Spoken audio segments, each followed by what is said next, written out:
الحمد للہ رب العالمین صدق اللہ العظیم۔ سورہ فاتحہ کے فضائل، مسائل اور اس کے وجہ تسمیہ بیان ہو چکی۔ آج کے اس درس میں سورہ فاتحہ کی اس پہلی آیت مبارکہ کی مختصر ترجمہ اور تشریح ہوگی۔ الحمد للہ رب العالمین، تمام تعریفیں اللہ کے لیے ہیں جو سب جہانوں کا پالنے والا ہے۔ الحمد، تمام تعریفیں، للہ، اللہ کے لیے ہیں، رب العالمین، جو پالنے والا ہے تمام جہانوں کا۔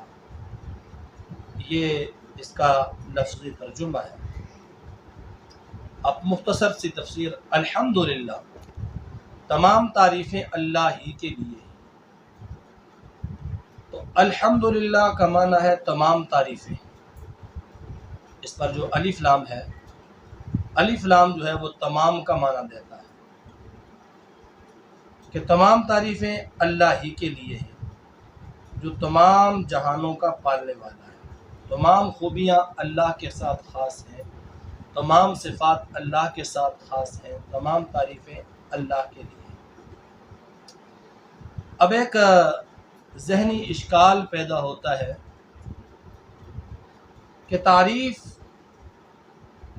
اللہ کے علاوہ اور چیزوں کی اور لوگوں کی بھی کی جاتی ہے، تو تعریفیں اللہ کے ساتھ خاص کس طرح ہو؟ قرآن میں خود اللہ تعالیٰ نے انبیاء کی تعریفیں کی، فرشتوں کی تعریفیں کی، نیک لوگوں کی تعریفیں کی، اور اچھے اعمال کی تعریفیں کی، اچھی عادات کی تعریفیں کی، اچھی مقام اور جگہ کی تعریفیں اللہ نے کی ہیں، خود قرآن میں اللہ نے۔ تو ذہن میں یہ اشکال اور یہ سوال پیدا ہوتا ہے کہ الحمدللہ رب العالمین، تمام تعریفیں اللہ کے ساتھ خاص ہیں، تو جب خاص ہیں تو پھر اور چیزوں کی تعریفیں کیوں کی جاتی ہیں، اور چیزوں کی مدح کیوں بیان کی جاتی ہے؟ یہ ایک ذہنی اشکال ہے۔ تو مفسرین نے اس کا جواب لکھا ہے، فرمایا کہ جس جس کی تعریف کی جاتی ہے اس کی کسی خوبی کی بنا پر کی جاتی ہے، اس کی کسی صفت کی بنا پر کی جاتی ہے۔ انبیاء کی تعریفیں اللہ نے قرآن میں کی صفت نبوت کی وجہ سے، صفت صداقت کی وجہ سے، صفت دیانت کی وجہ سے، صفت امانت کی وجہ سے۔ فرشتوں کی اللہ نے تعریفیں کی ان کے تقوی اور طہارت اور پاکیزگی کی وجہ سے۔ نیک لوگوں کی اللہ نے تعریفیں کی تو ان کے نیک اعمال، نیک خصلتوں کی وجہ سے۔ تو جس جس کی بھی تعریفیں ہوتی ہیں اس کی کسی خوبی، کسی عادت، کسی خصلت کی وجہ سے ہوتی ہے۔ تو جس خصلت، جس عادت کی وجہ سے تعریف ہوتی ہے وہ خوبی اس میں رکھنے والی ذات بھی اللہ کی ہے، اس لیے گویا وہ بھی اللہ ہی کی تعریف ہوئی بالواسطہ طور پر۔ یا جو ہے یہ الف لام استغراقی، یہ ایک علمی بحث ہے۔ الف لام جنسی، استغراقی، عہد ذہنی، عہد خارجی۔ یہ الف لام استغراقی ہم مراد لیں تو تب یہ اشکال پیدا ہوتا ہے کہ الحمدللہ میں تعریفیں اللہ کے ساتھ خاص ہیں، جو میں نے پہلے عرض کر دی۔ اگر الف لام کو عہد خارجی مان لیں تو پھر ترجمے پر کوئی اعتراض پڑتا ہی نہیں۔ عہد خارجی مان لیں تو معنی کیا ہوگا؟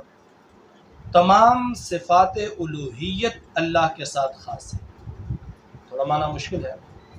تمام صفات الوہیت اللہ کے ساتھ خاص ہے، یعنی الہ ہونے کی، خدا ہونے کی، معبود ہونے کی جتنی بھی صفات ہیں وہ اللہ کے ساتھ خاص ہیں، اللہ کے غیر میں نہیں پائی جاتی۔ اور جو صفات الہ ہونے کی نہیں ہیں وہ صفات اگر مخلوق میں پائی جائیں، انبیاء میں پائی جائیں، صحابہ میں پائی جائیں، اولیاء میں پائی جائیں، عام انسانوں میں پائی جائیں، تو وہ ان کی اپنی صفات ہیں، اس لیے اس ترجمے سے اعتراض ہی نہیں بنتا کہ صفات الوہیت اللہ کے ساتھ خاص ہے۔ صفات الوہیت مثلا اللہ تعالی خالق ہے تو صفت خلق یہ اللہ کے ساتھ خاص ہوئی، اللہ مالک ہے صفت ملکیت اللہ کے ساتھ خاص ہوئی، اللہ رازق ہے یہ صفت اللہ کے ساتھ خاص ہوئی، اللہ محیی ہے زندہ کرنے والا ہے تو یہ صفت الوہیت ہے، اللہ ممیت ہے مارنے والا ہے تو یہ صفت الوہیت ہے۔ اسی طرح ہر جگہ حاضر ناظر اور موجود ہونا، شاہد ہونا، حاضر ناظر ہونا یہ صفت الوہیت ہے۔ تو جتنی بھی صفات الوہیت ہیں وہ اللہ کے ساتھ خاص ہیں، باقی جو صفات الوہیت نہیں ہیں تو وہ بندے کے اندر بھی پائی جا سکتی ہیں۔ تو یہ ترجمہ زیادہ موزوں اور زیادہ مناسب ہے، اس پر کوئی اعتراض وغیرہ نہیں پڑتا۔ تو الحمدللہ رب العالمین، للہ لام اختصاص کے لیے تمام صفات الوہیت اللہ کے ساتھ خاص ہیں، یعنی اللہ کے غیر میں نہیں پائی جاتی۔ اللہ کی جتنی صفتیں ہیں، اللہ کی صفت خالق ہونا، مالک ہونا، رازق ہونا، محیی ہونا، ممیت ہونا، حاضر ناظر ہونا، مختار کل ہونا، عالم الغیب ہونا، متصرف الامور ہونا، یہ ساری اللہ کے ساتھ للہ اللہ کے ساتھ خاص ہیں، اللہ کے غیر میں یہ نہیں پائی جاتی۔ رب العالمین جو رب ہے، العالمین تمام جہانوں کا، رب کسے کہتے ہیں؟ اردو میں اس کا معنی پالنے والے کے ساتھ کیا جاتا ہے۔ رب العالمین تمام جہانوں کا پالنے والا ہے، رب العالمین تمام جہانوں کا پروردگار ہے، لیکن یہ معنی صرف سمجھانے کے لیے استعمال ہوتا ہے، ورنہ رب کا معنی صرف پالنے والا یہ نہیں۔ اردو لغت کے اندر ایسا کوئی لفظ ہی نہیں ہے کہ جس کے ذریعے رب کے معنی کا احاطہ کیا جا سکے۔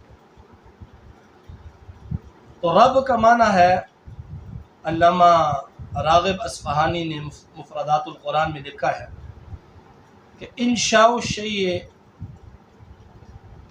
حالا فحالا الی حد الکمال، انشاء الشیء حالا فحالا الی حد الکمال، کسی بھی چیز کو آہستہ آہستہ، تدریجاً تدریجاً، منزل بمنزل، سیڑھی بسیڑھی، رتبہ برتبہ اس کے حد کمال تک پہنچانے والے کو رب کہا جاتا ہے۔